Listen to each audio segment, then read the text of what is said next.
Greetings, people. Greetings, folks. This is Kiss Shardy Nation Gaming in the building. Gonna sit here and wait for a bit till some people join in, and then we're gonna get into it. Um,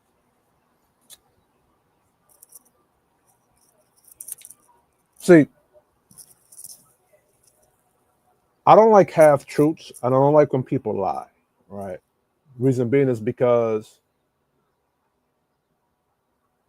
people build false narratives based off of lies, and then those lies become beliefs that other people believe in, and then they believe in those lies as they're the truth. Right?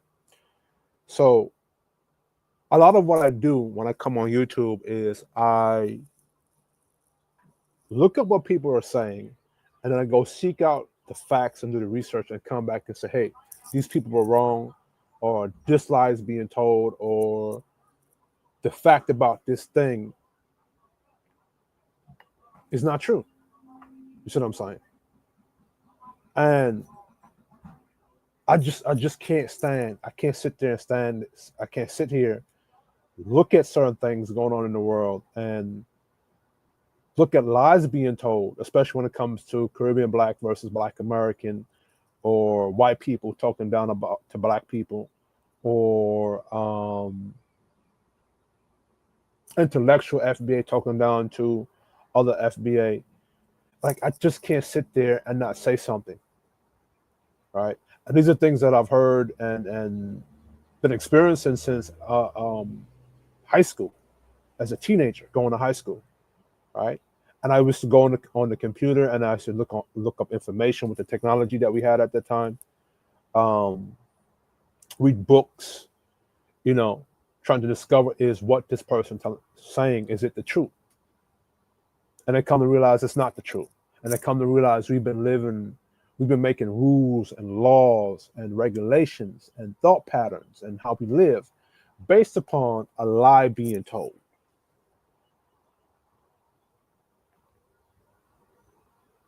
See what I'm saying? So, in modern times now, 2025, I have a laptop, I have a computer, so I can counteract the lies being told, and then I give you the information that you could go fact check yourself. You don't have to believe what I say, or look into what I say as if I am a god to you, right? And that's not even what I'm seeking here on YouTube. I'm not seeking to be anybody's deity or anybody's champion or anything like that. I do want the credit and the recognition, right? I just don't like the spotlight or the fame, right? I do want the recognition. I do want the credit. But I come here on YouTube to speak the truth and dispel a lot of the lies being told, whether it be from FBA telling lies on Caribbean Blacks or Caribbean Blacks telling lies on FBA, whether it be white people lying about slavery or the Jews involvement into slavery. And it's going to be things that I know about and I can speak on. If it's something I can't speak on or a topic I can't speak on, I just don't speak on it. You feel me?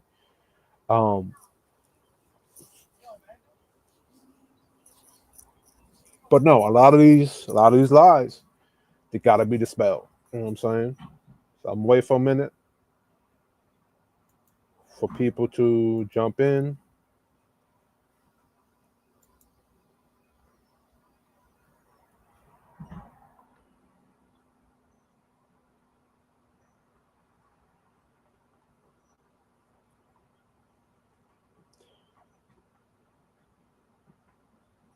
Boy, when it comes to the relationship between Black women and Black men, because Black men are willing to do the work, and Black women would just rather manipulate or project or tell lies, this shit is cooked, right? The only saving grace for Black men is to now open up your options and date outside your community and stop letting Black women shame you into dating them, right? Like, Black women, you cannot expect Black men to date you and you're willing not to put the work in, right? If Black men are raising their standards and holding themselves accountable to certain things, and you're not ready to be a wife or to be a good woman to that man, he has to hold himself accountable and not date you. Unless that's what y'all looking for, which I think that's exactly what y'all looking for. I think what black women want black men to keep doing is to keep on dating them, right? To be their slaves, like Angry Man points out, right? Like Angry Man and many brothers in the Manosphere point out.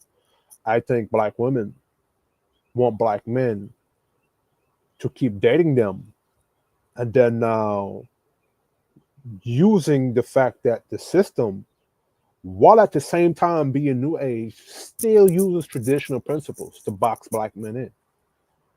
A trick bag, right? You expect black men to still protect and provide and produce, but the black woman, you expect yourself not to submit to him. You expect yourself to be a 304.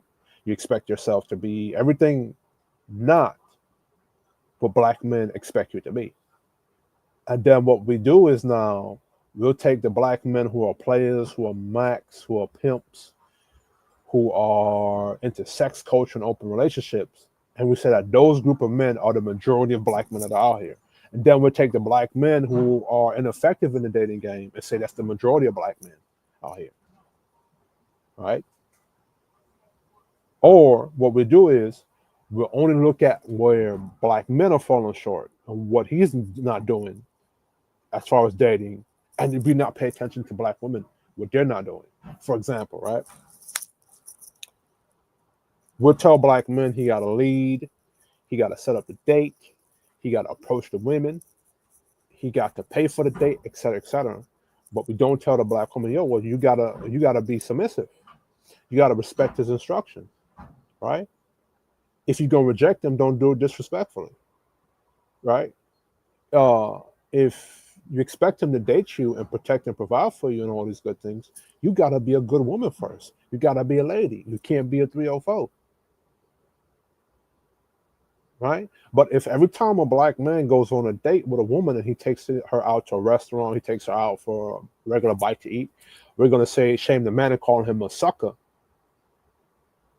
and not hold that woman accountable. Well, for the first part, right?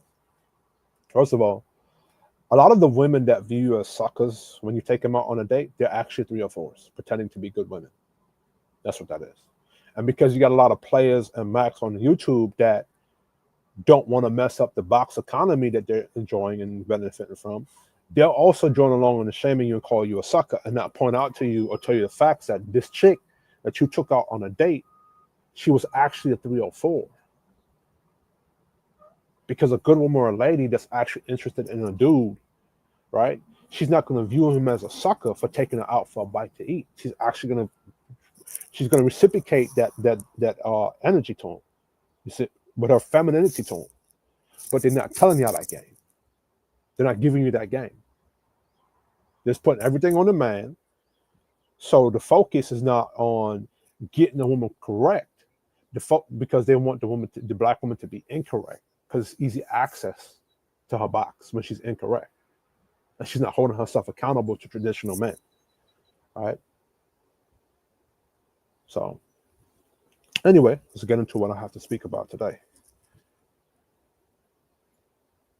Let's add this to the stage. Is this what I want to add to the stage? No, that's something different. My bad.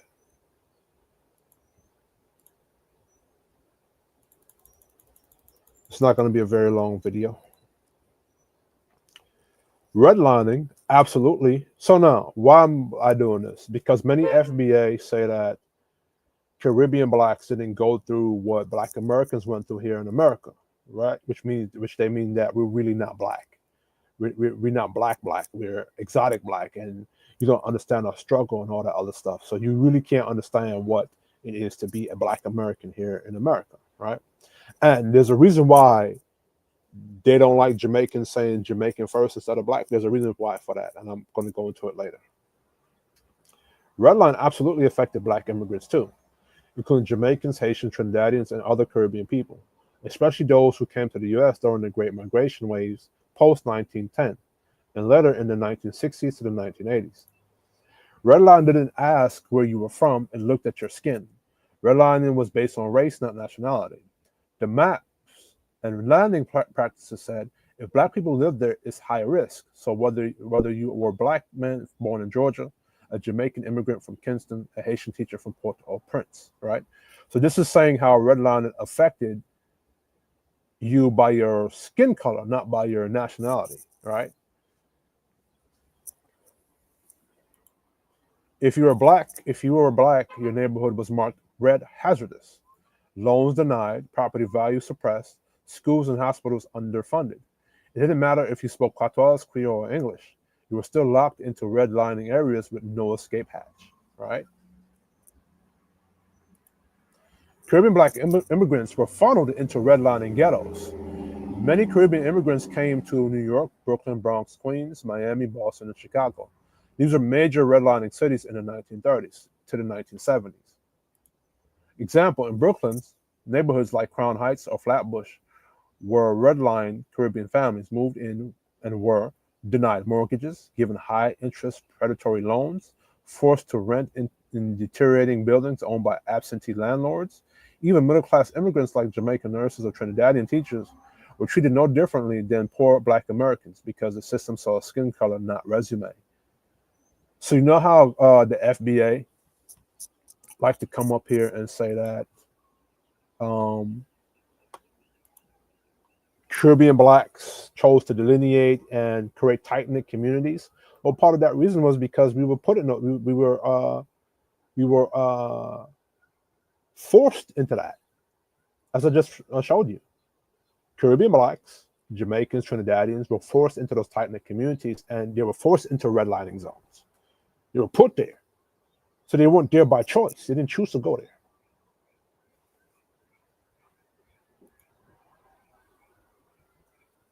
All right. Caribbean immigrants were also blocked from the GI Bill and home ownership. Many Caribbean black men served in World War II, Korea, or Vietnam and should have qualified for the GI Bill, but they were denied. So that's pointing out that Caribbean blacks actually fought in World War II, Korea, and Vietnam.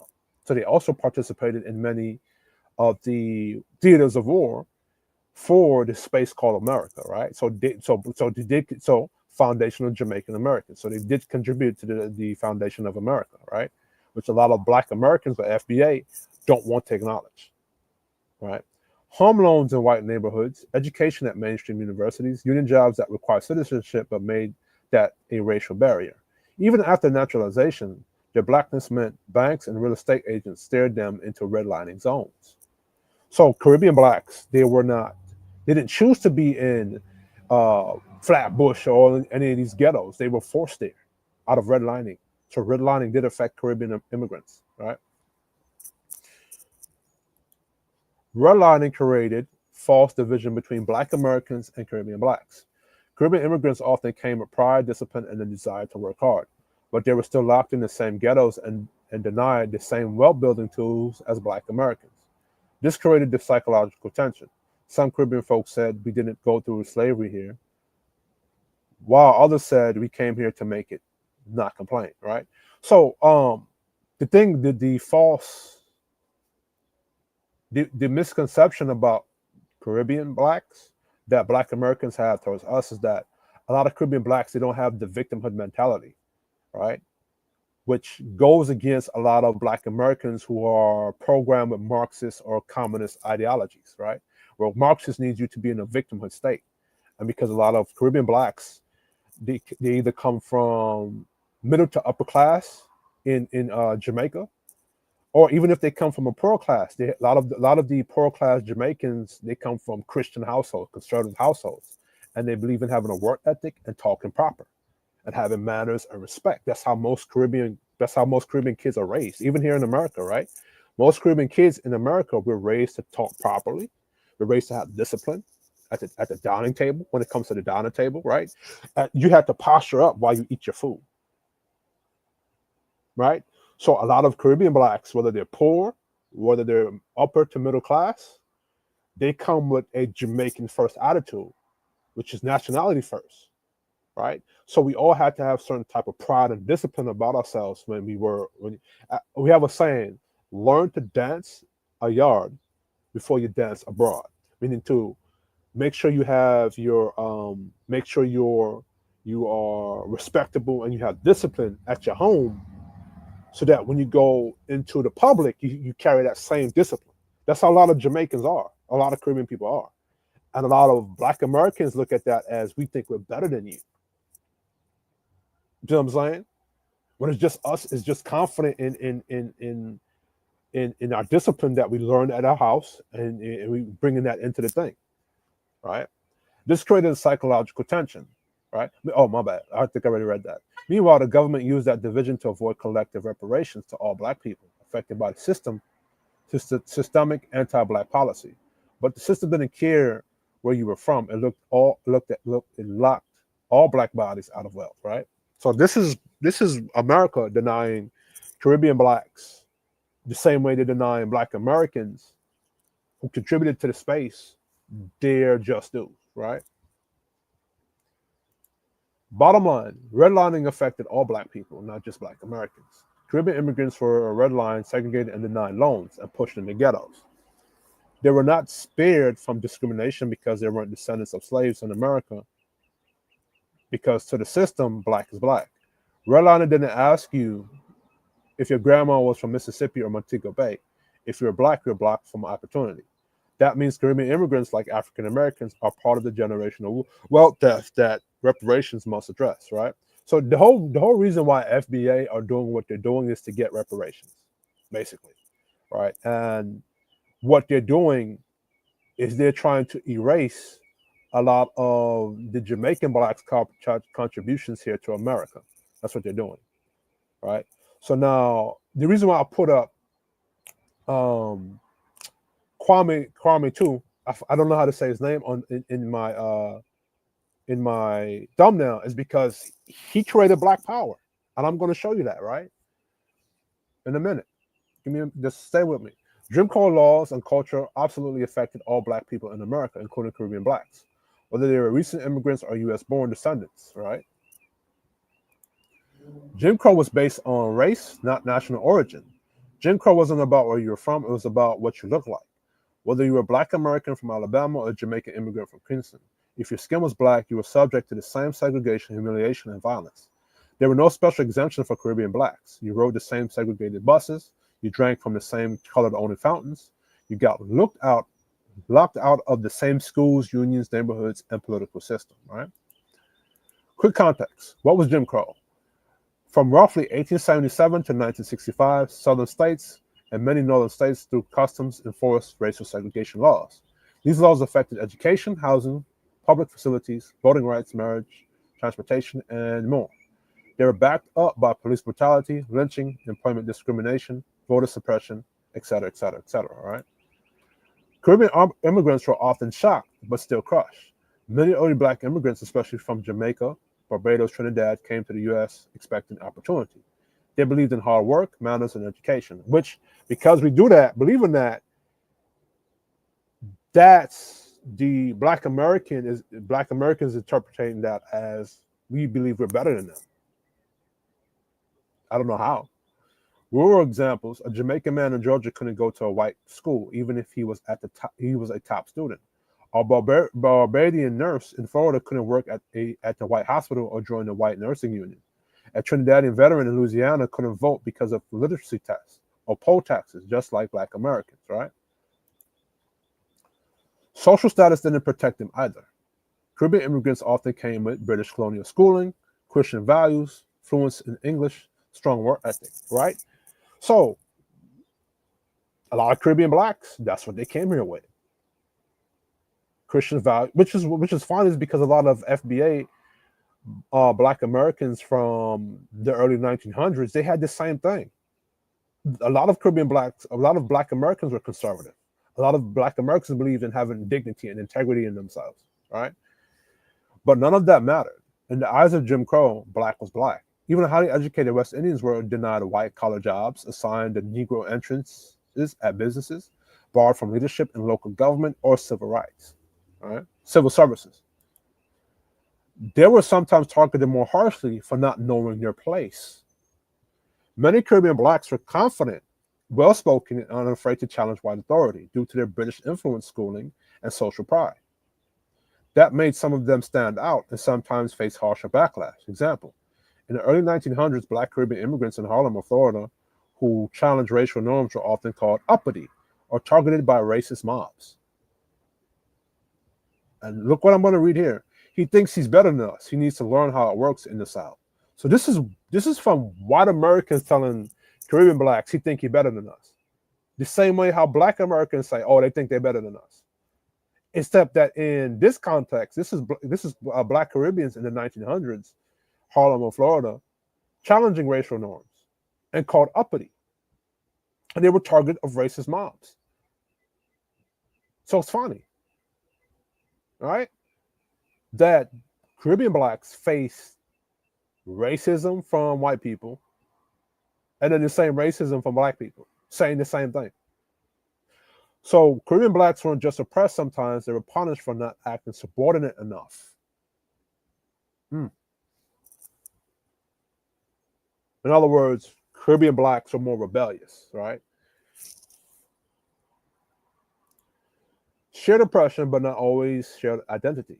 Some Caribbean blacks tried to separate themselves from black Americans, especially at first, believing they could work their way out. But over time, they realized the system didn't care about accents, islands, or immigrant hustle. Jim Crow forced a racial unity because it made no distinction between Caribbean, African American, African, or Afro-Latino, right? So I'm gonna dissect this right here, right? Did some Caribbean blacks try to separate themselves from black Americans? Absolutely, right? Believing they could work their way out of it. So I'm not gonna lie about that. There were some Caribbean blacks that tried to make it sound like they were different from the black Americans because of what was happening. So that was the actual facts, right? But at the same time, as I've done lives in the past, black Americans gatekeep black Caribbean blacks from their shit. All right. Shared summary. Black Americans, Caribbean blacks, segregated schools, barred from white jobs, couldn't vote, denied housing, exempt from racism. Right. Jim Crow didn't care where your people. Oh, so I already read something to that. All right. Fact: Caribbean blacks caught it from both sides. From white Americans, white racists viewed Caribbean blacks as uppity or arrogant because they spoke British English. They carried themselves with pride. They were often well educated and didn't act submissive. Result: Caribbean immigrants were targeted and beaten or shunned, sometimes more harshly than black Americans. Example: in Florida and parts of the South, white officials would say, these Jamaicans think they're better than our niggas. We'll show them different.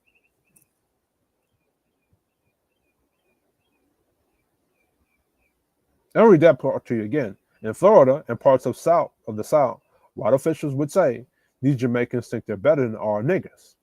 We'll show them different. Okay. For some black Americans, especially poor or uneducated ones, viewed Caribbean immigrants with suspicion or resentment. They think they're better than us. They talk funny, dress funny, act white. They just got here and think they know everything. Result: Caribbean blacks were excluded from some black American churches, social groups, and communities, especially in the early 1900s to the 1950s.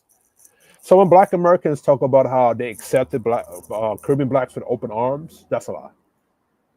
And they said the same shit. They think they're better than us. They talk funny, dress funny, and act white. So because I speak with proper English or a certain vernacular, I dress properly because I want to be seen as dignified and respectable. It's me talking funny and dressing funny. Don't they say that to certain black people in these YouTube spaces? Like to an angry man or to a Tommy Sotomayor? They talk white or they white sympathizers or some shit like that? Or they bougie? Black Americans say that to other black Americans. Oh, you think you white. Or if you're a nerd, they tell you lame or square. You talk funny or you talk white. So it sounds to me that black Americans just reject anything that's proper and upright and dignified, right? Painful truth. Caribbean blacks are treated as other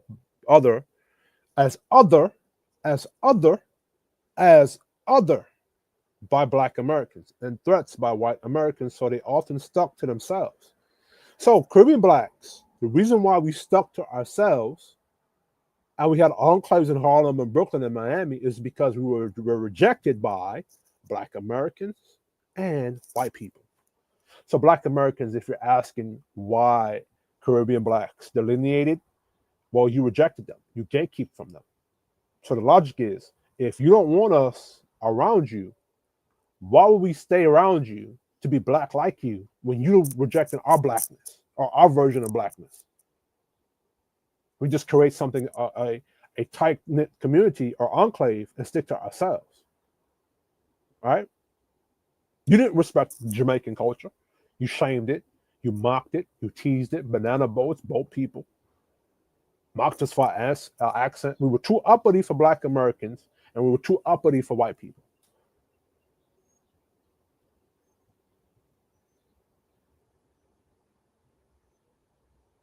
Fucked up treatment from white people, fucked up treatment from black Americans.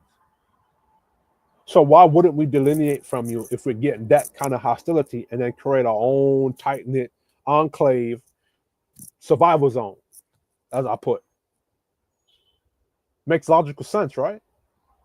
Just like, well, black Americans created Black Wall Street to separate themselves from white people. Makes sense, right?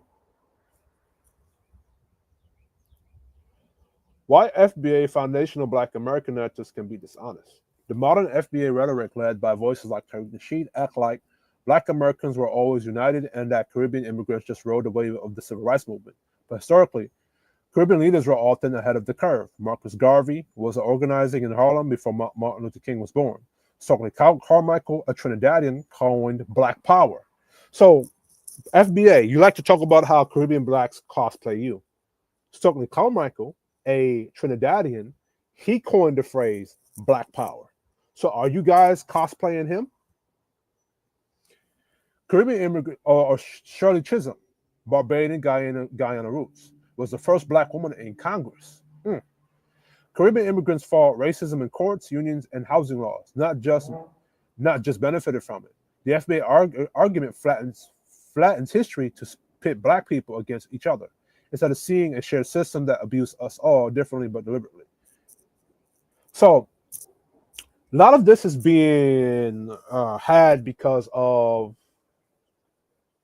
hip hop and the reparation argument, right? The reparation argument I'm going to start with. The FBA don't want reparations to go strictly for them. So they're not going to speak about the contributions that Caribbean blacks have had to the Black American space when it comes to fighting for on the behalf of racial justice for black people. So they're not gonna speak on that. They want to erase that part of history, just like white people want to erase their history and their just like how let me slow down and say that properly. Just like white people want to erase the contributions of black people, black Americans and what they've had here in America. Black Americans want to erase the Caribbean blacks' contributions to Black America. Which sounds like to me like black people here in America want to be the new racists. It's just that they can't dominate white people. They want to dominate black people that they consider to be lower than them. And now with the context of hip hop, right? Because Busta Rhymes made a claim, right, that Jamaicans had something to do with hip hop, which at first I didn't believe in that when I first heard it. They're just using that as a vehicle now to say, oh, this Jamaican nigga said this, or Busta Rhymes said this now, to now open a doorway of hate towards Jamaican niggas. To say, oh, y'all cosplayed us, y'all mimicked us, blah, blah, blah, blah, blah, blah, blah, blah, blah. Even though Biggie's Jamaican, I think one of the Tribe Called Quest is Haitian. My man, Tony Yayo, he's Haitian.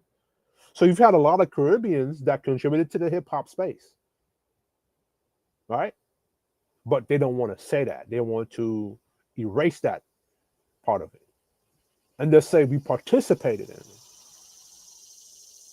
All right? I want to look up the difference. Let me finish this, and then I'm going to look up the difference between participation and contribution. What this really means. Caribbean blacks were never fully accepted by white America or Black America. They faced discrimination, suspicion, and exclusion from both ends.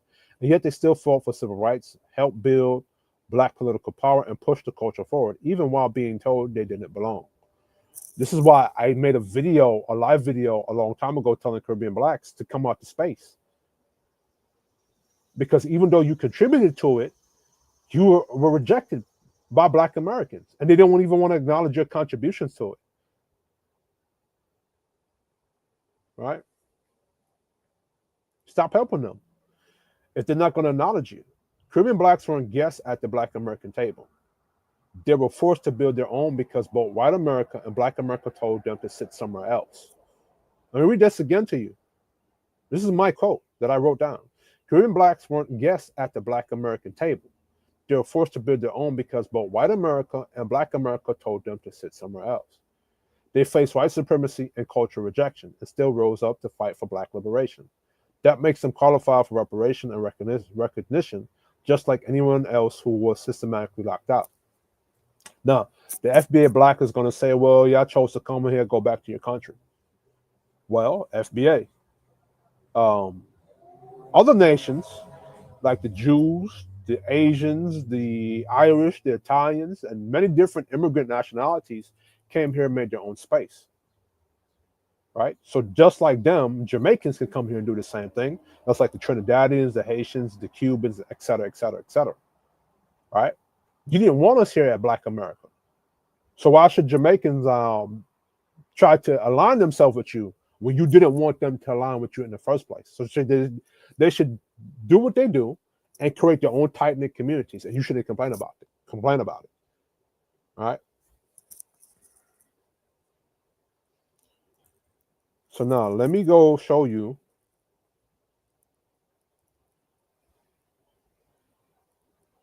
Oh, Black brother, Black. No, I'm not saying, but hold on. I didn't say all, Malik. Right? I never said all. Right? I have to debunk the claims. See, when just like how Black Americans want to set the facts about how they're treatment by white people, I have to set the facts. We get it, not all Black Americans dislike Caribbean Blacks, but they're Caribbean Blacks that are creating the problem. You know what I'm saying? So I have to correct it. Let's see here. Now this, Malik Bey, is important, but I'm about to put up here. Why Jamaicans are often disliked by Black Americans with Marxist leanings. These are the Black Americans that I'm talking about right here that don't like Jamaican Blacks.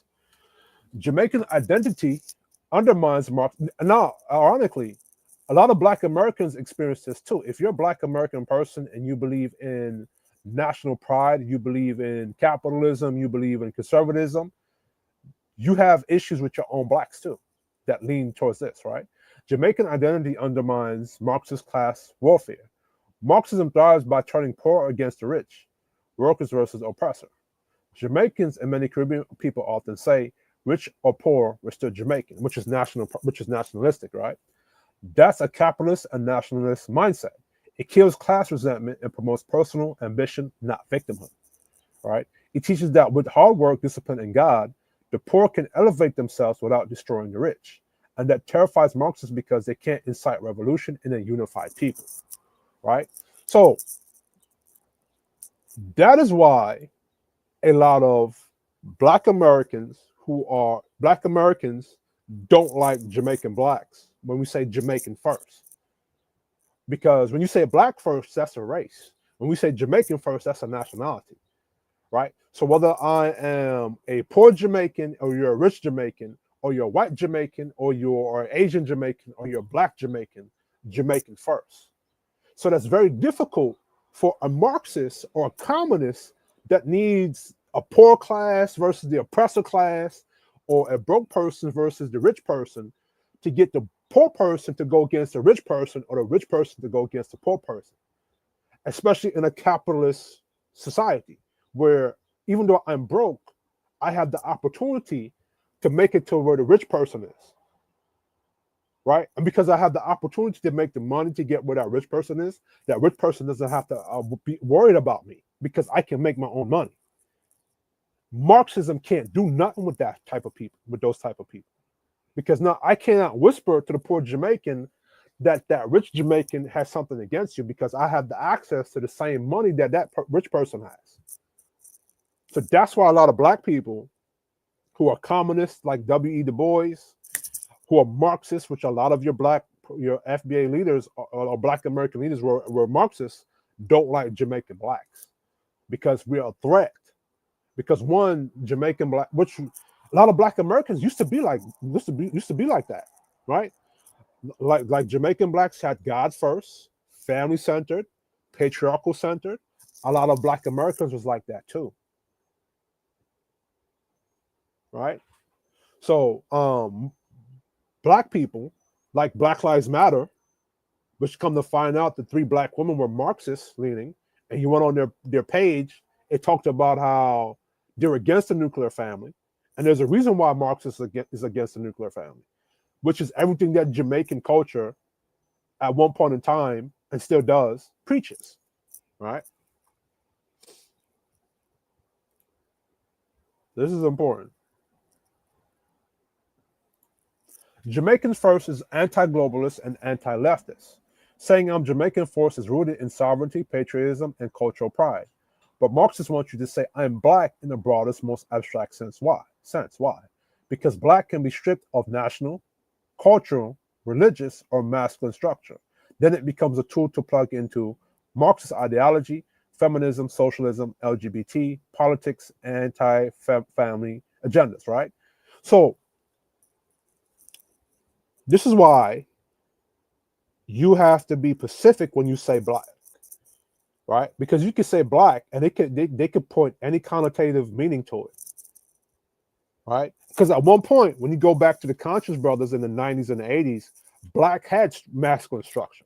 Black had a community and national pride, and nationalistic pride. Black, when you go back to the conscious community, they're all about black ownership, black business, national pride, black man centered, masculine centered, right? Then it became woke. Then it became Marxism. Then it became feminism. Then it became socialism, LGBT, anti-family. So this is what a lot of black Americans want you Jamaicans to do. They want you to call yourself black in the connotative context of being a Marxist or feminist. And every time you say I'm Jamaican first, in their brain, they're reading that as, okay, you want to be patriarchal. You want to be capitalist. You want to be a nationalist. Right? So let's keep going. Saying I'm a Jamaican means I have a flag, I have a culture, I have standards, I have pride. I might be poor, but I'm not a victim. That undermines the leftist framework of endless grievance and dependency, right? See, Marxists, they need black Americans to be in the space of continuous victimhood, to use you as a weapon to go against white people or whatever capitalist structure, right?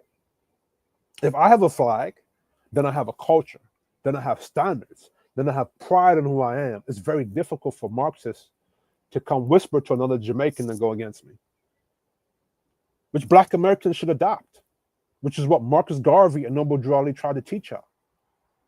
But now y'all rejecting Marcus Garvey now. All right.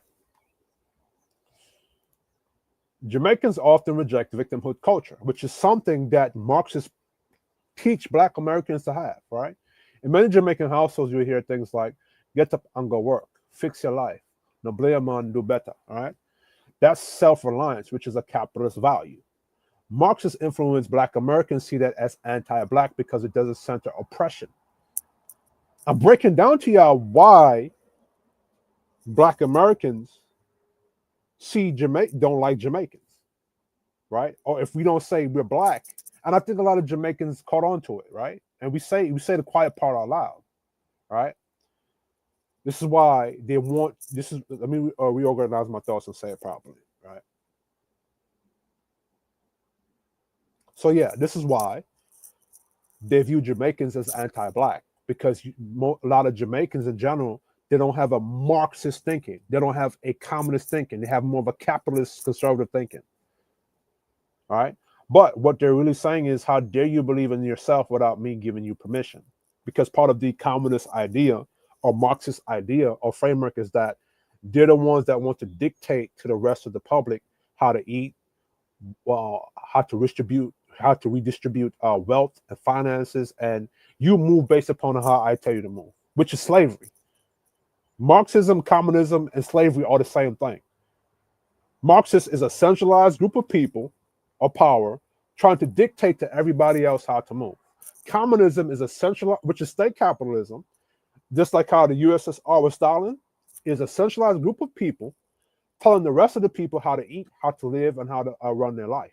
Slavery, white people, white slave master, centralized group of people, the big house or the White House, telling nigger slaves or black people how to breed, how to fuck, how to work, etc., etc. Communism, Marxism is the same as slavery. So I don't know why black people want to pick Marxism or communism.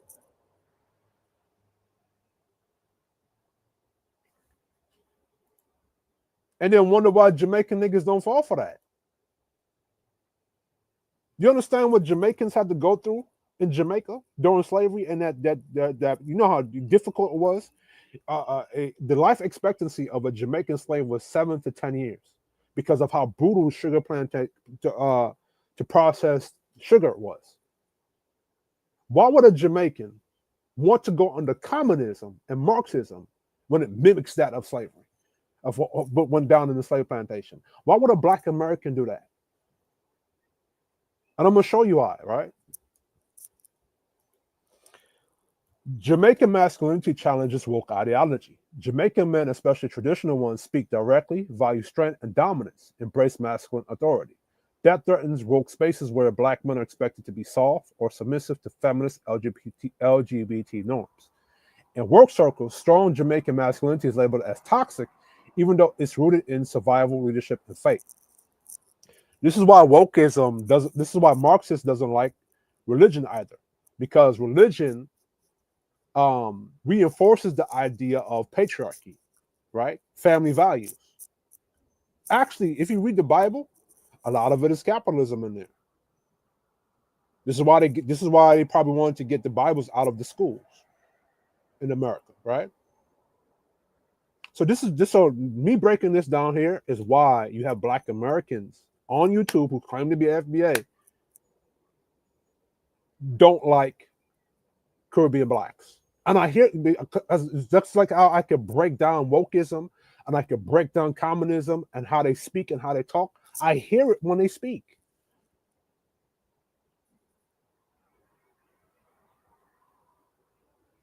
I have to break it down this way because I can't. It's hard for me to articulate certain things, which is probably something I gotta fix.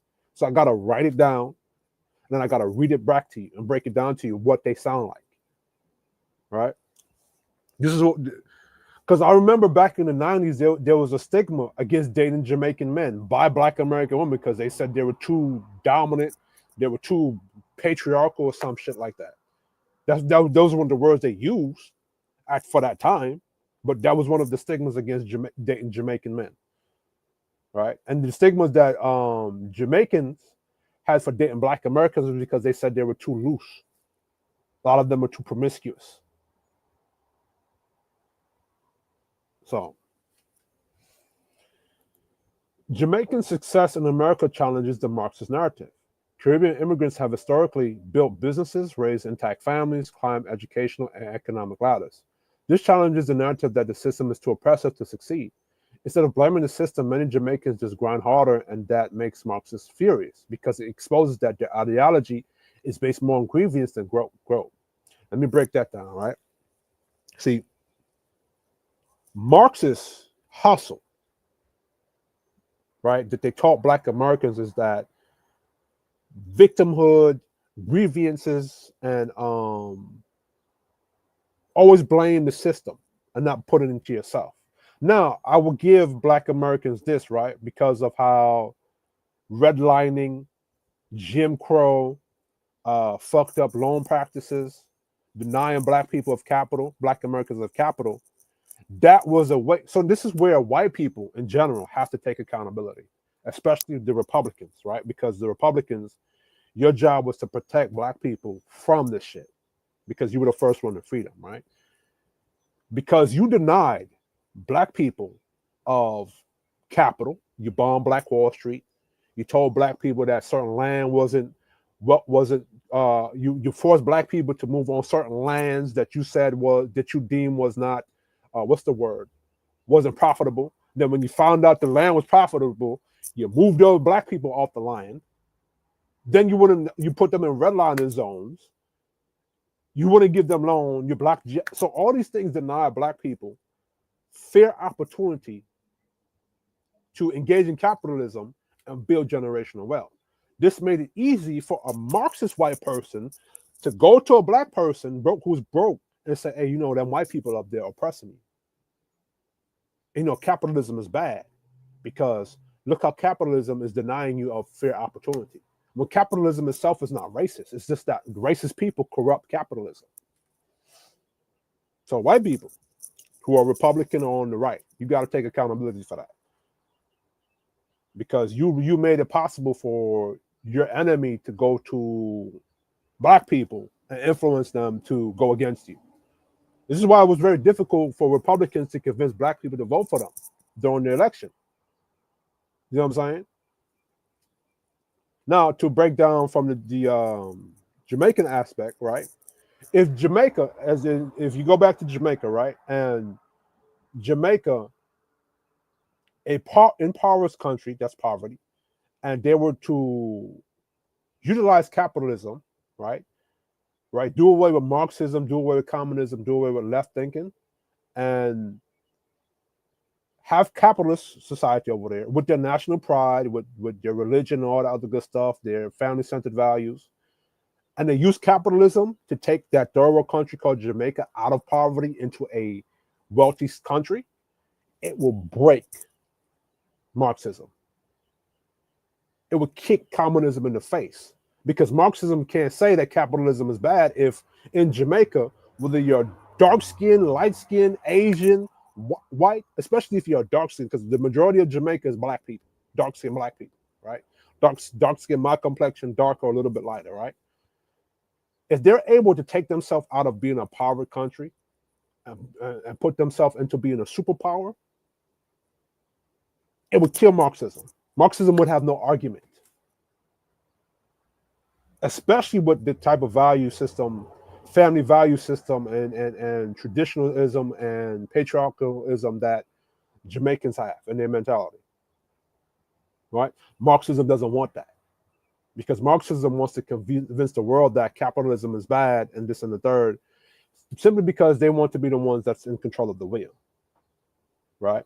Capitalism, it creates independence, especially if it's under a constitutional republic like America, where you have rules that protect the people from bad capitalist practices, right? And it kind of balances it. It's a perfect thing, right? Let's go into it right here. When I say I'm Jamaican, I'm not just talking about where I was born. I'm talking about the pride, the hustle, the unity, poor or rich, we move together. That's a capitalist idea. That's a nationalist idea. That's why Marxists hate it, because you can't divide a people who already know who they are, right? Go here.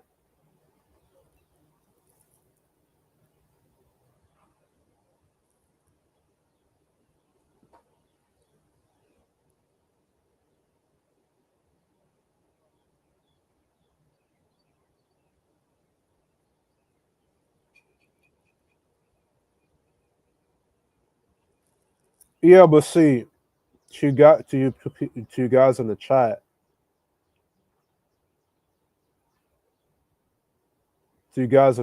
right?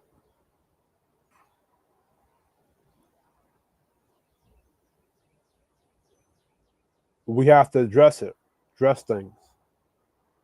Malik Bay and Angel, right? You got to address these things because y'all keep missing the fact that the internet is the new TV and influence, and you're on your phone, right? All right, so War Angel and Malik, I don't want you two arguing in my chat.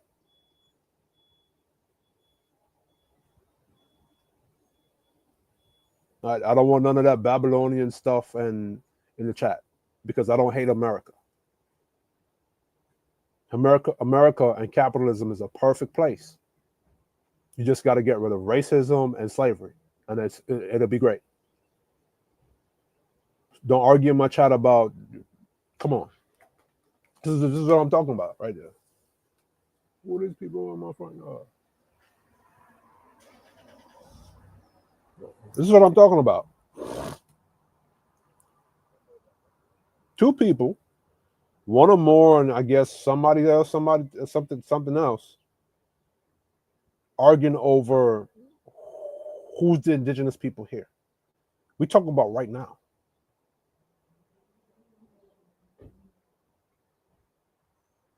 Hey, don't tell me about discern, bro.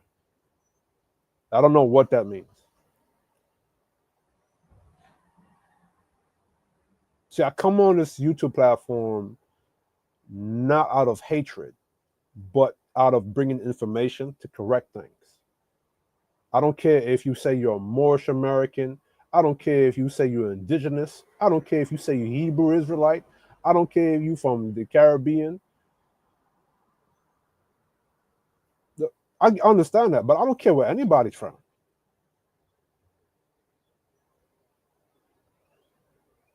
I don't care what your national stance is. See what I'm saying?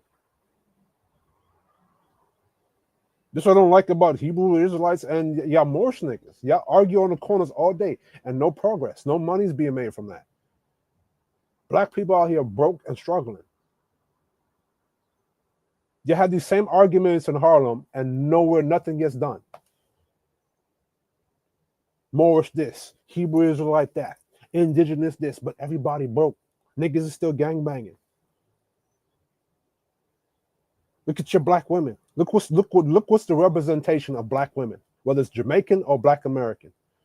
Your gorillas, your sexy reds. That's the so all this arguing about indigenous that and Babylonian that. Come on, bro. All right. The only reason why I'm doing this, and if Nick Bay, you recognize I'm not just saying things. I'm bringing the broken down information to identify to you who's who and what's what. I'm not just saying things. I don't want to be on this YouTube space and just say things like FBA or whoever else. I break down where it's coming from. I break down the language, who's saying what.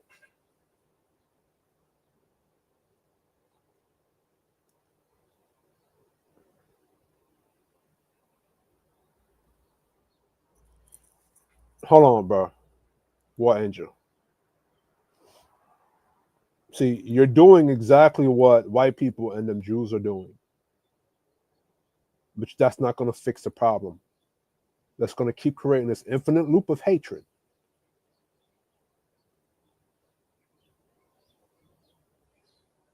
All right, so look here. If that's what you're going to do, you can leave my chat. I could just have one viewer here. I don't mind that. This is why black men can't. That's what I'm saying. Caribbean is part of America. The Caribbean is part of the Northern Gate. This is why black men can't do nothing, because we stay arguing about different religions and different who came from where, what came from what. When you have actual black people in your communities like FBA or Caribbean black or whoever speaking white supremacy right in your face, and y'all don't even know it, then why y'all making the argument in my chat then?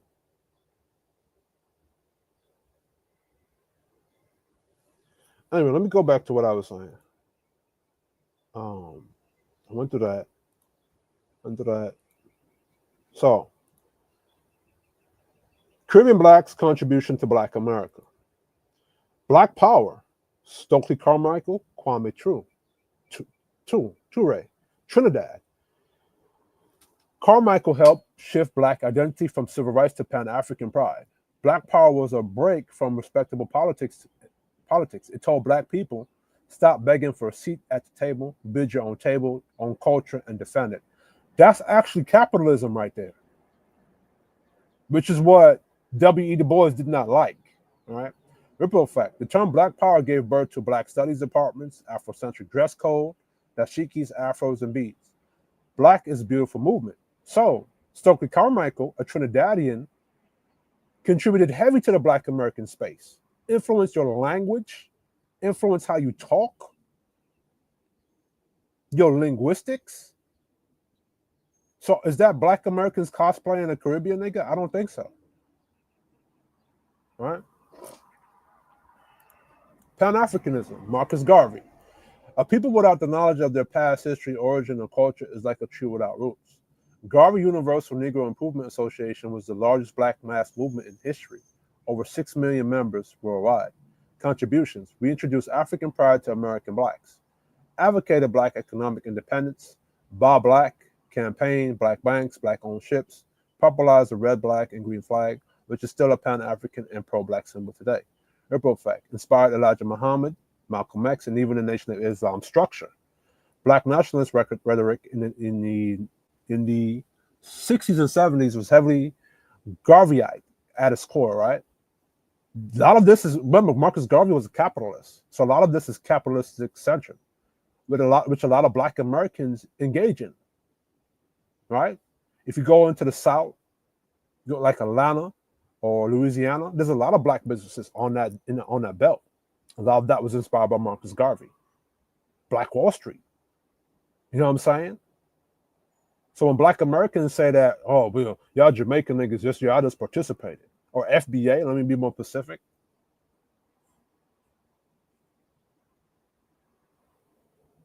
So we just participated. We didn't contribute to nothing. And they even try to deny Marcus Garvey influence by saying, oh, he was influenced by Booker T, which I agree with that. But then again, whose banner did y'all fly? Did y'all fly Booker T's banner, or did you fly Marcus Garvey's banner? So come on. Cyril Biggs, initially socialist, but evolved over time into supporting economic nationalism. Founder of the African Brotherhood in the 1910s. Though originally influenced by Marxism, Briggs also saw economic independence through business and land ownership as crucial for Black liberation. Promoted Black cooperative economics, Black-owned newspapers, and real estate investment. He straddled the line, opposed white capitalist exploitation, but supported Black self-directed capitalism within segregated markets. So, a lot of Black people at that time went towards Marxism and went towards communism because, like I said, white people who engage in capitalism denied a lot of Black people opportunities. So this is why you saw a lot of times a lot of people were influenced by Marxism, because Marxism has the idea that it's the initial talking point of Marxism is that it's going to equalize and level the playing field. So now if you're broke and somebody's talking to you about equaling the playing field, of course you're going to pick that. And then now you're in a capitalist society where they're denying Black people of certain things, and Marxism comes to you and advertise equalizing the wealth. Of course, you're going to be attracted to it. But what Marxism is not telling you is that they're trying to dictate to you how that wealth is to be what's equal. According to them, what's being equal. According to them, what does wealthy look like? And they expect you to follow it. This is why Cubans fell out with Fidel Castro.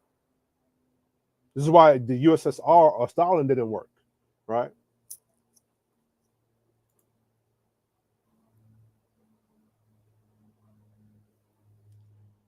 Well, I'm against evil, period, too, right? The problem is that because in Black culture, because we tend to identify with anything that's Black, we don't see the evil amongst our own people, which is what I'm trying to expose to y'all, right? Shirley Chisholm, of Barbadian Guyanese descent, America's first Black woman in Congress, 1968. Not a capitalist ideologue, but supported Black entrepreneurship, education, and home ownership as pillars of uplift. Sponsored legislation for small business loans to Black entrepreneurs, and pushed for equal access to credit for Black communities. Quote, We must reject not only the stereotypes of inferiority placed upon us by others, but also the economic systems that keep us poor. She believed in using the existing system to benefit black families while fighting institutional barriers, which is smart, right? Because, again, capitalism is not racist. Racist people corrupt capitalism, or people corrupt it, right? And the only issue with capitalism here in America is slavery, what happened with slavery, racism, and the fact that you have white people, both from the left and the Democrats, whether they're Republican or Democrats, that will not come out and admit what they have done. You know what I'm saying? Modern example. Damon John, Bahamas, VA, Queens, New York, founder of FUBU, For Us by Us, direct descendant of Caribbean roots, strong advocate for black entrepreneurship and generational wealth, capitalist principles. Right. So this is why a lot of Marxist leaning black people do not like um, do not like Caribbean blacks. All right. I'm not gonna go through these here. I'm gonna go through this one. This person is actually interesting. Jay Bruce, I don't know how to say his last name, one of the most successful black businessmen in U.S. history. Owner of Philadelphia Coca-Cola Bottling Company, the largest black-owned Coca-Cola bottling plant in the country. Sat at corporate board. So I'm actually gonna show you what this brother looked like right here. Jay Bruce.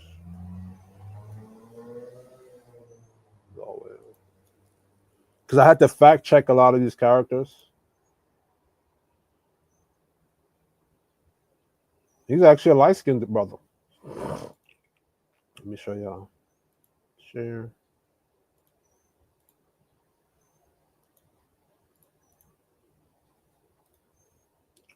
Add to stage. Remove that. Add to stage. It's actually a light-skinned brother. All right. New tab. Yeah, it's actually a light-skinned brother.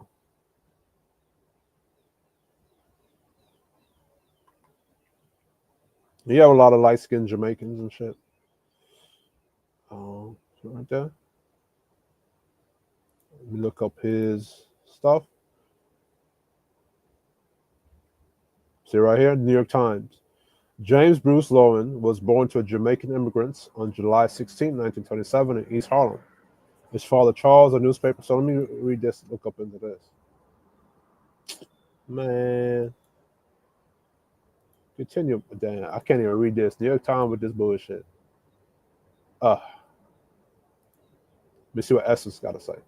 Pioneering African American business, J. Bruce Lowen once called his success nerve-wracking, gut-wrenching, and pain-inducing. Born to Jamaican immigrants living in Harlem, Lowen, who stood at a towering 6'6", worked his way up from door-to-door salesman to one of the richest African American in the nation. Lowen first found success investing in chains of supermarkets in Harlem and the Bronx, which he turned from a rundown franchise to a $100 million company. What was this?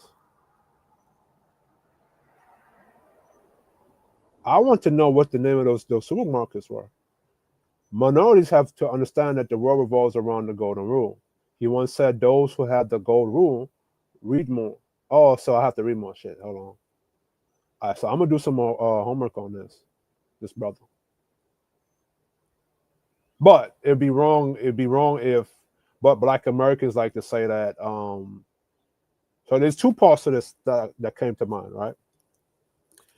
Black Americans say that Jamaican niggas cosplay y'all. But they're also Jamaicans who are of Jamaican descent also contributed to Black America, like this brother here. Second part to that, you see how this brother was able to use capitalism and help his family, himself and his family become successful, right? That is a direct threat to Marxism or communism, right? And I think I have some slides in here, and let me go find that. Find it right quick. Malik Bey and Angel, I want you to pay attention because you have black people in the communities that are not for what you think black should be for, right? They're for some other shit. So let me show y'all this one right here. and then this one right here.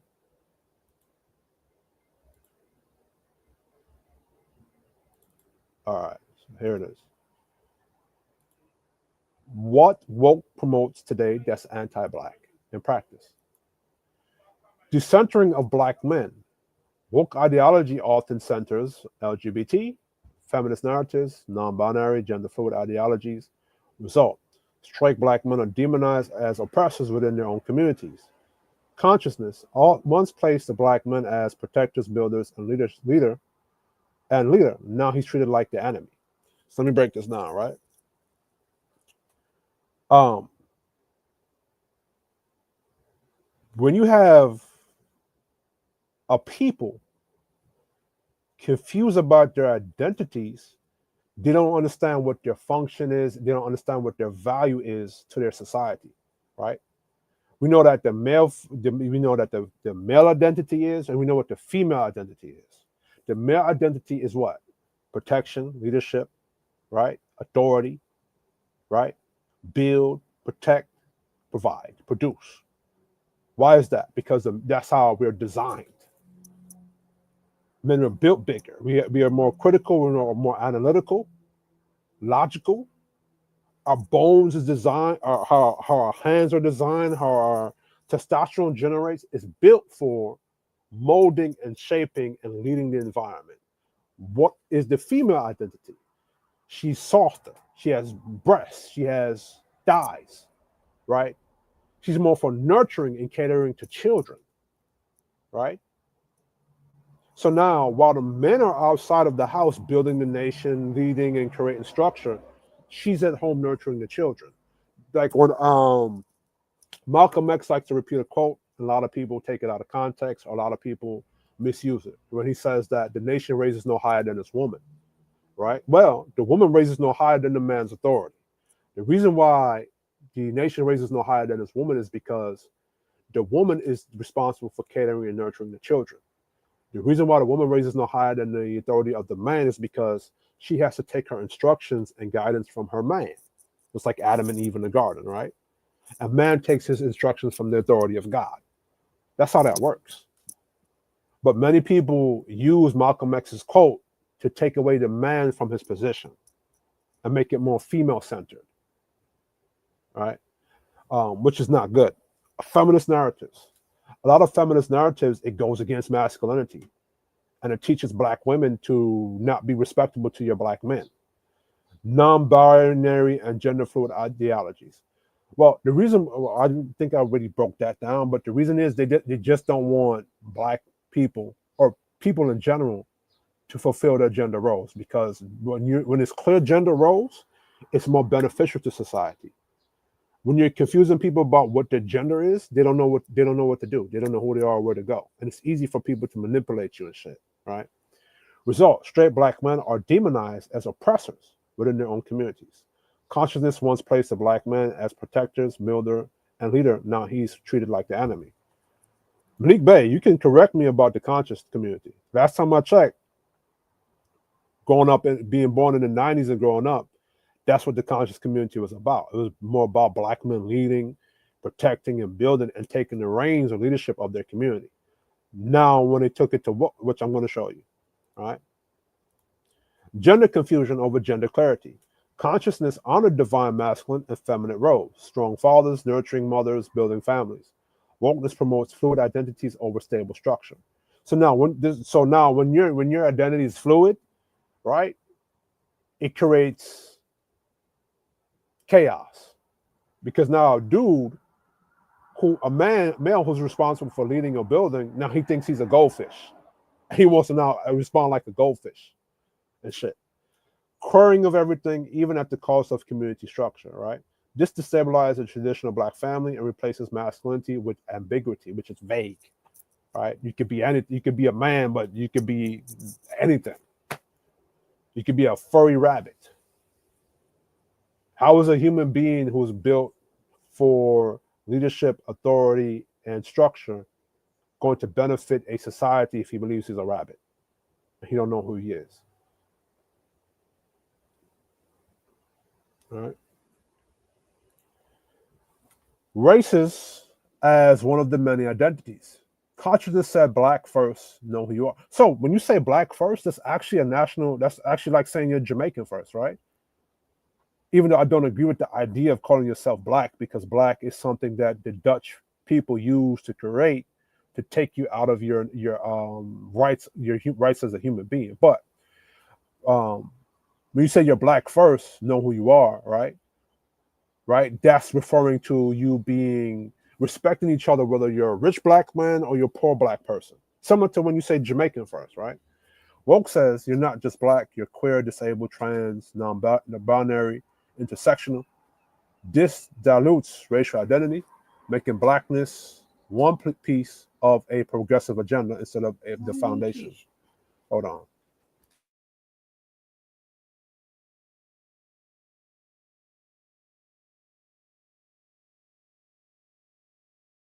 All right, so Woke says you're not black, you're queer, disabled, trans, non-binary, intersectional.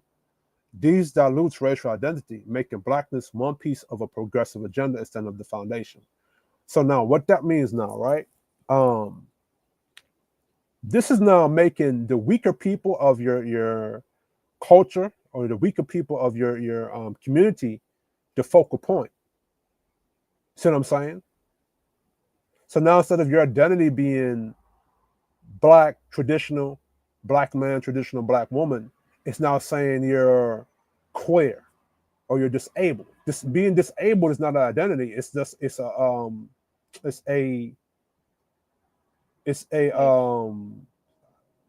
being disabled. What's the word I'm trying to use for it? Being disabled is not an identity. It's like it's like saying your leg is broken or you can't walk.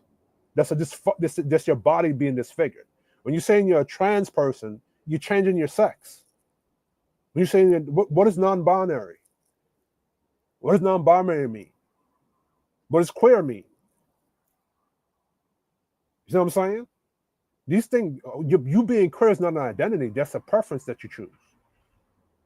Being disabled is not an identity. That's you. That's you having like your leg is broken or you can't talk or you're deaf. Being trans, that's not an identity. That's you changing your sex. See what I'm saying? Right? This dilutes racial identity, making blackness one piece of a progressive agenda instead of the foundation. Overthrow the merit and excellence. Consciousness valued education, self-mastery, financial literacy, nation building.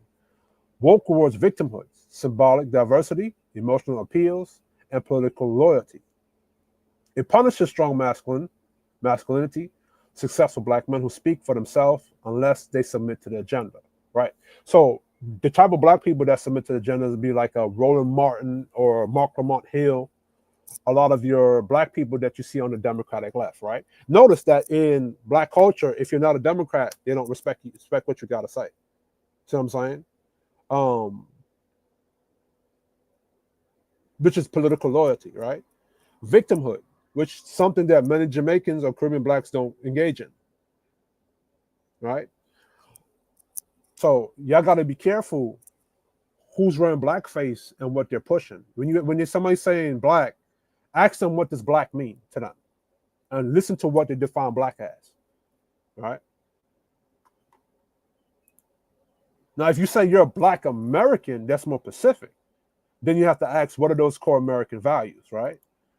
Anti-father, anti-family policies.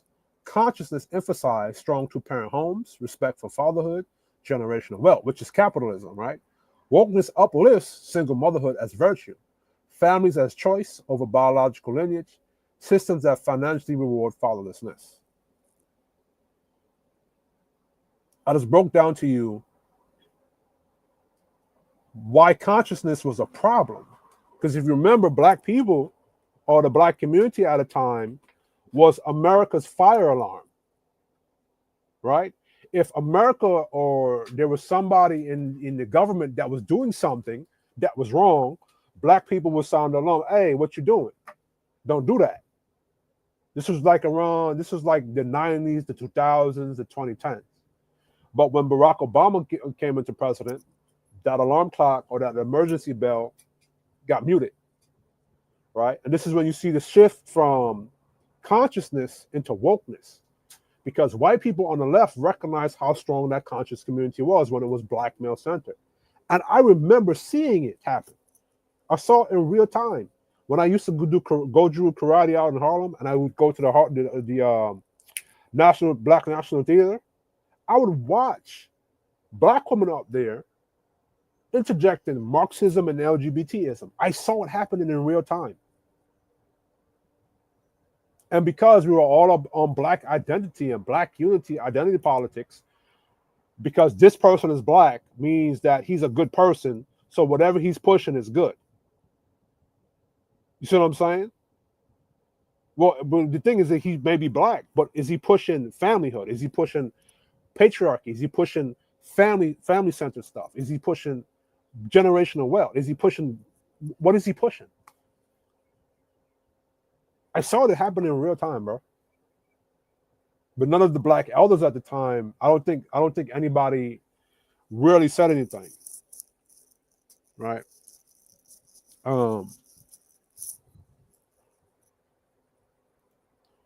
State dependency instead of self-reliance. Remember, the conscious community was all about self-reliance and shit. Like if you go into Harlem right now, which I haven't been there in a long time, but when I was going, they had a whole bunch of black businesses and black-owned businesses, ITAL restaurants, healthy restaurants, and stuff like that, right? Consciousness was about independence from the system, on land, on food, on thoughts. That's capitalism. Woke demands more welfare programs, more DEI jobs, more institutional handouts. Dependency replaced sovereignty, just like plantation system. What did I tell you earlier? Marxism and communism is similar to slavery, where instead of the big house being your central government or central power, it's now the state. All right? Erasure of black nationalism. Conscious movements like Garvey, Malcolm X, Nation of Islam taught black sovereignty, black businesses, black education. Woke rejects nationalism as toxic and uplifts globalists. Marxist and state-centered ideologies that do nothing for black empowerment. Now, I compare Marxism to Hydra from Captain America Civil War, where you had Hydra and then you had SHIELD, right? And the idea behind Hydra is that you cut off one head, 10 more grow, right? So you have Marxism, you have Wokeism, you have liberalism, you have DI, you have all these different heads of dragon that are part of the same body beast called Marxism, right?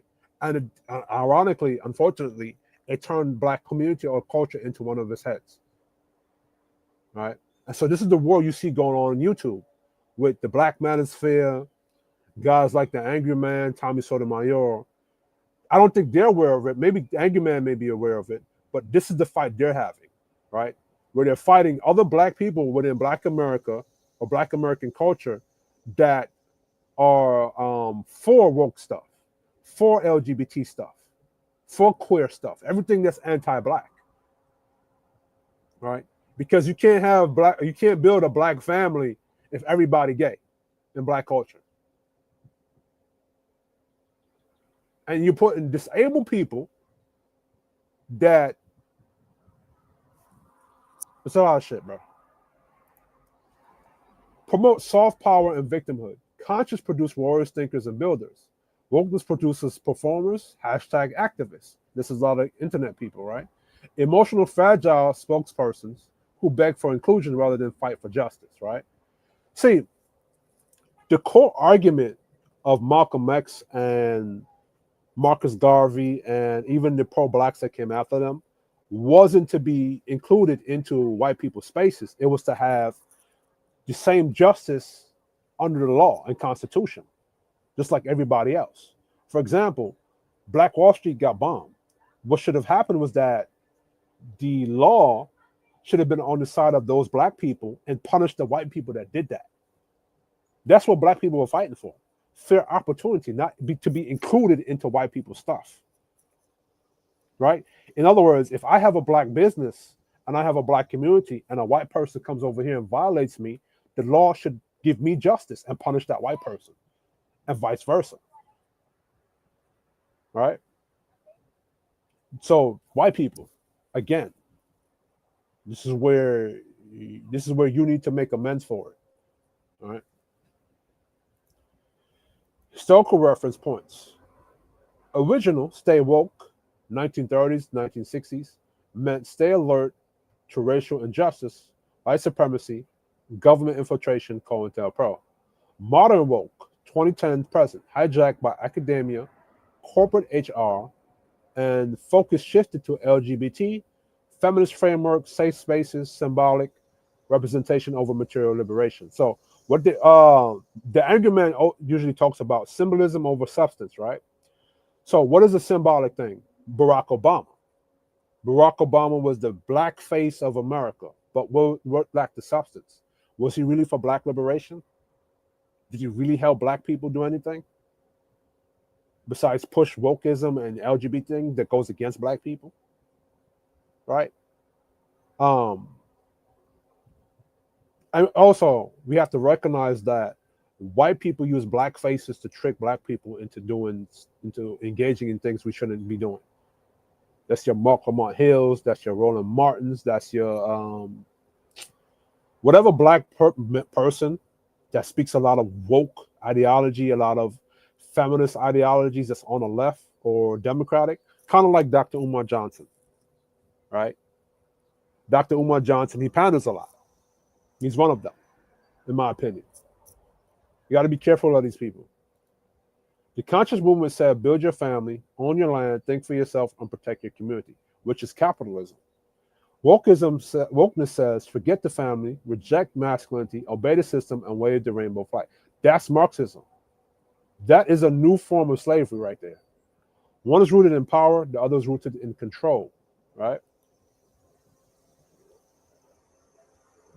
Core clash, nationalism versus Marxism.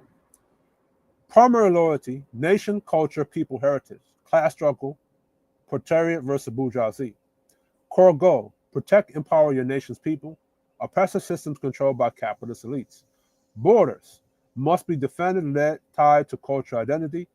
Artificial, workers worldwide should unite. All right. Tradition, preserve family, religion, ethnicity. Marxism, distrusted or abolished as tools of oppression, right? So they always see, this is what Marxism does. It takes the structure of a thing and labels it as oppression. And the reason being is that they want to convince, they want you to take away the structure of your nation or your culture, so it's easier for them to infiltrate you and then destroy you. So now, if you are a black woman and you're submissive to your black man, and you're cooking and you're cleaning, and you are benefit to him, they're going to say that you're being oppressed, and then they trick you out of your position under his structure. And then what happens to you after that? Look at black women today. Look where black women are at today. Twerking on top of cars. You know what I'm saying? Woke culture is infested. Let me go on Jamaica Avenue right now, or Flatbush, Brooklyn. Look how black women act. That's because they were tricked out of their position under their black man structure, right? And then look what black men have been reduced to. This is what happens, right?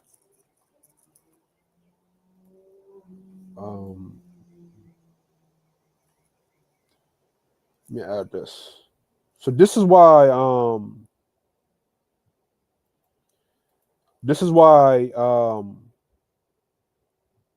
black Americans who have a Marxist thinking or lead more towards the left don't like Jamaican and Caribbean blacks, because Jamaican and Caribbean blacks are more conservative and more traditional, are more capitalist or patriarchal. A lot of black people in black American culture are more matriarchal, more feminist in thinking, right? A lot of black boys were raised by your mothers who were also Marxist thinking or feminist thinking. So this is why a lot of black men of Gen Z or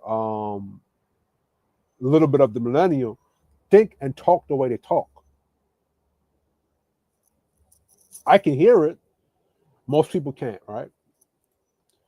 Nationalism unites people across class lines. If poor and rich people of the same nation or culture unite under a flag or fate, class revolution becomes impossible. Marxists want poor people to hate the elite, not align with them because they follow countrymen. Example, a poor Jamaican and a wealthy Jamaican might both say, we're Jamaicans first. Marxists hate that because it kills the class struggle. Nationalism values borders. Marxism wants to erase them, right? So this is what was happening during the election when you had all those illegal immigrants coming to America. That was a Marxist strike towards American capitalism or American traditional American ideas, right? Nationalism says this land, this culture, this people belong to us. Marxism says workers of the world unite, national borders divide the working class, which I don't understand that. Like, you got to ask, who's the working class? Because in American capitalism, whether you are upper to middle class or poor class, you are working. In capitalism, you got to work to maintain your wealth. If you're a CEO of a company, you're working to make sure that that company stays alive.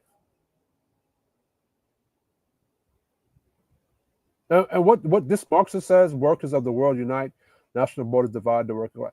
That's code word for we want to control everybody. We want everybody to rule under us. Right?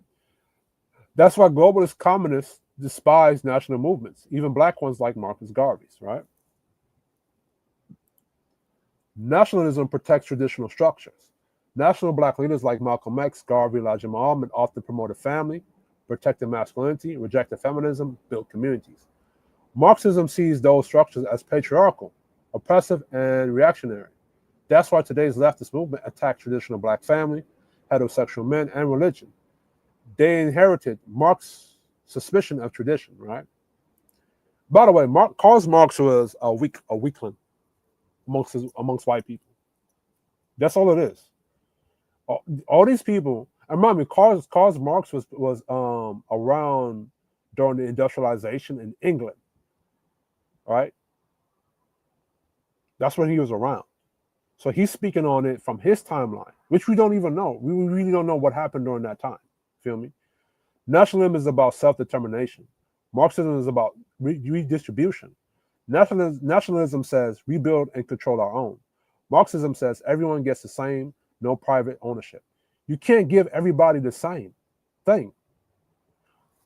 Kishore Nation Gaiman is different from Malik Bey, who's different from Angel. As black men, we might live a simple life, but my definition of a simple life may be different from Malik Bey's definition of a simple life, right? And we're going to work towards maintaining whatever that definition of simple life may mean to each other. My work ethic may be bigger than Malik Bey's. His work ethic may be bigger than mine. So we're never going to be equal, even amongst men. This is why capitalism is the best thing for black people, because capitalism, in capitalist society, a black person gets to determine his own success, his own wealth, how he grows. Nobody's dictating that to him, right? Especially since you just came from slavery 400 years ago. Why would black person who used to be enslaved 400 years ago on a plantation, where you had a plantation centralized big house telling you what to do, how to eat, and how to fuck, why would you do that and switch up to Marxism? That's telling you the same thing, right? Marcus Garvey believed in black business ownership, land ownership, and independence. Marxism wants to abolish private property even for black people, right? So this is what's funny about Marxism with the logical fallacy amongst them. They say they want to get rid of class, but they themselves are creating a class structure if they want to control what's being redistributed to everybody else. If you're saying that everybody is a working class, but you're on top of that working class, determining what's being what kind of money they're getting or redistributed, that's a class structure in itself. You're just in control of it. They're just using these morally good sounding words, right? Now, in a capitalist structure now, right, you still have to create rules and regulations to protect people from predatory organizations or predatory businesses, right? For example, That's why the Food, Drug, and Administration was created. This is why you have health inspectors, right? That will go to like a Golden Krust or a Buffalo Wild Wings and expect the place to make sure that this restaurant is up to healthy standards, right? Because you don't want to go to a restaurant and them serving you food that's going to make you sick. And then if you go to a restaurant and they serve you food and it makes you sick, guess what either person can do? I can go sue that corporation. You cannot do that in a communist society, because in a communist society, the state is both the judge, the juror, and the executioner. And if the person decides that, how should I put this? If the person in control of that communist government decides that me getting sick at this Waffle House wasn't a thing, they just decide it wasn't a thing. But under capitalism now, right, I can get the proof. I could take it to a judge. I could get a lawyer. I could get a jury. You understand? This is why in America, you can impeach a president. You can sue your mayor. You can sue the state. In communism, you can't do that. All right? This is why this is the capitalist society is the best thing for Black people. You can liberate yourself through economic wealth. The problem in America was racism and slavery, which is what should really be fighting. You should be fighting to purge racism and slavery. We should be able to purging capitalism of slavery and racism, not to get rid of capitalism, right? That's why Black nationalists always clash with Marxists. Garveyites versus communists, 1920s to the 1930s. Black conservative traditionalists versus woke socialists today. Black nationalists wanted strong Black families, control over Black businesses, cultural pride rooted in identity and legacy, separation of sovereignty from white control, which is what Marcus Garvey brought to Black America. So all this FBA stuff, you got it from Marcus Garvey. But whatever, all right? Marxists wanted class unity across all races, which is a lie. The end of capitalism, even Black capitalism, the destruction of patriarchal and nationalist structures.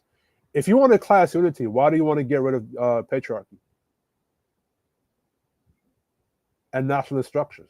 Nationalist structure creates a unity across all races. Remember, if I am America first, that includes the white American, the Black American, the Irish American, the German American, the Jamaican American. So that's a unity right there. This is how I know that this class unity for Marxists is a lie. Right? Well, they want you to unify all races under one control. Summary quote: Marxism wants to erase borders, genders, traditions, and cultures in the name of equality. Nationalism wants to defend them in the name of identity. That's why Marxism sees nationalism as the enemy, and why Black nationalists were always a threat to Marxist agenda. My thing is, right, why is Marxism pushing LGBT?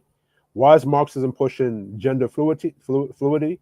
Why is Marxism pushing everything that goes against human beings, or goes against God, or tradition, or family? Because now, if you want everybody to be equal, or you're pushing equality, why can't it just be equal amongst regular human beings, regular men and women? Why do you have to push all these different identity politics? You could be a goldfish if you want to. You could be a furry rabbit if you want to. Control. Because they understand that a straight Black man getting with a straight Black woman is going to create a next generation of children. And then now, if you take that and put it into a patriarchal system under capitalism, that creates generational wealth and structure for that family. See, Marxism really is of the devil work, right? Marxism is just the devil. It's the devil's way of getting man to turn against God. It's really what it is. This is why I believe that there's a God, or there's an Almighty Father who art in heaven. This is why I believe in that stuff.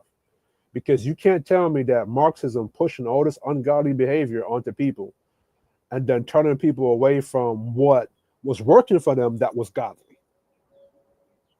Whether you want to say Christianity is of the white man or whatsoever, right? If we say that black people originated Christianity and all these different religions, it's really not from the white man. It's really from black people. But and then why use black culture and the black community as the main weapon to go against all these stuff? See what I'm saying? And then again, to white people in this country, this is why Marxism was able to use black culture as a weapon against capitalism, because you deny these black people of the fair opportunity or fair shot under capitalism with redlining, fucked up loan practices, Jim Crow. You know what I'm saying? Again, like I said earlier, this is why it was difficult for the Republican Party to convince black people to vote for them. Right? Which black people should have never been Democrat either, by that logic. But it is what it is, right? Anyway, I would like to thank you guys for jumping in, for Malik Bey and Angel for joining the chat, right? When I do these things, this is not me preaching hate. This is me correcting things, correcting half-truths being told, right, on the internet. And the reason being is because now you look through your internet through your phone. This is your new newspaper, right? This is your new newspaper right here. You go to the bathroom with this. While you're watching a movie, or you're watching a movie at the movie theater, you're looking at this at the same time. When you go to your comedy club, you're looking at this at the same time, right? When you go to the store, you're looking at this at the same time. So this is your new influence right here. So I gotta correct FBA, right? If FBA is saying, running around here saying that, oh, y'all Caribbean niggas is cosplaying black Americans, well, y'all cosplaying a lot of what Caribbean niggas brought to the American space. Stokely Carmichael, a Trinidadian, created black power. That was his thing. And a lot of Caribbean immigrants came here. And hold on, I think I have a slide for that before I go.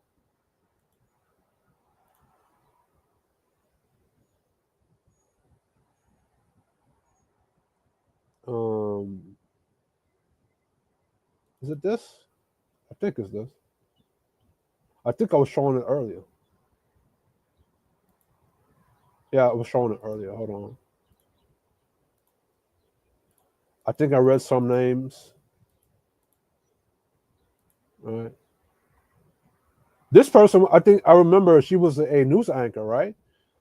Cher Willis' father, Clarence Willis, Trinidadian heritage U.S. Air Force. While not well-known businessman, his legacy influenced generations. His daughter, Cheryl Willis, New York One anchor, became a public voice celebrating black entrepreneurship, Caribbean American resilience, and ownership of narrative and platform. Willis' family represents the immigrant path from military to media to business ownership. Remember, her father fought in the U.S. Air Force. So you had Caribbean black men who fought for America during the war, right? Carl Rodney, Jamaican American, New York, founder of the Caribbean American Weekly and other publications that combine pro-black, pro-business, and pro-immigration interests. Supported Caribbean American small businesses, professionals, and contractors. Hosted economic summits. Well, you get the idea, right? Lower Hartung, founder of, so this is the Golden Crust Cat, right? And I see a lot of black Americans working in Golden Crust. So we're not gatekeeping y'all. I already told you about this brother, Amy Ashwood. That's Marcus Garvey's wife, right? Ran bookstores, restaurants, and saloons that were hubs of Pan-African entrepreneurship. Promoted black women in business decades before it became popular.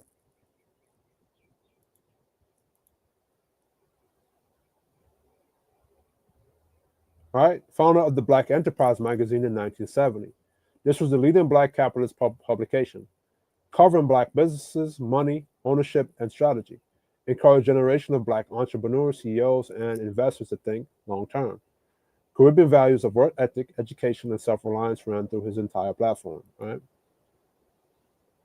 Then I did a breakdown. I gave you all the sources to look up. So, these are Caribbean blacks that contributed to the American space.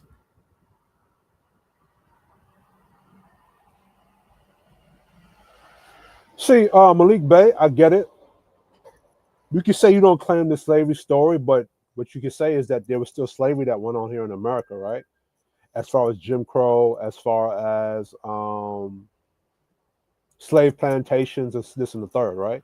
You may not. You can say so. You got to be specific on that. When you say you don't claim the slavery story, are you talking about them bringing you over here as on the slave ships, right? So you could say that, right? If them bringing you over here on the slave ships, you could say that part of the slavery story you don't work with, right?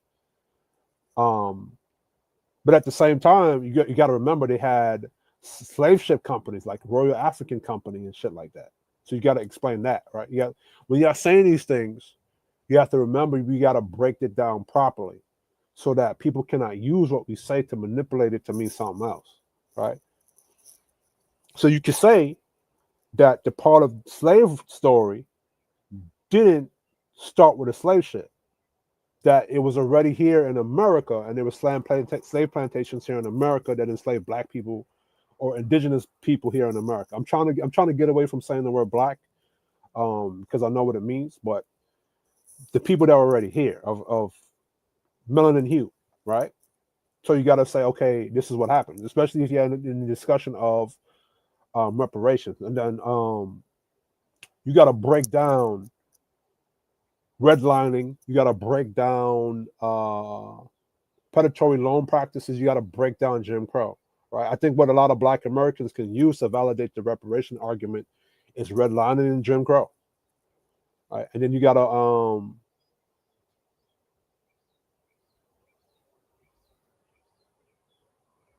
what's these white folks mean though? You know what I'm saying? So you gotta break it down properly, right? And but yeah, bottom line is to the FBA that's gonna watch this out here. The reason why I did this is because you were gatekeeping Caribbean blacks too. Right. All right. You have Black Americans like W. E. Du Bois, who were communists, and there were Marxists that did not like Jamaican blacks and were gatekeeping them too, for the reasons I explained through this live. Right. Just so like Caribbean blacks face two things: racism from white people and black people that didn't like us. So the FBA logic, oh well, you Caribbean blacks, you stuck together, you didn't want to align with us. Well, you rejected us from the table. So what were we supposed to do? Stick at the table where you calling us boat people, banana boats, and all type of shit, or let's go create our own space. You feel me? But anyway, thank you to Malik Bey and to War Angel for sticking with me all this time. This was Kiss Shawty Nation Gaming. Like, share, and subscribe. And yo, I don't hate Black Americans. I want to see us all thrive. Caribbean Black people and Black Americans all thrive. But at the same time, if you're a Black American and you're speaking Marxism and communism, I'm not going to ride with you. Because you're trying to influence Black people to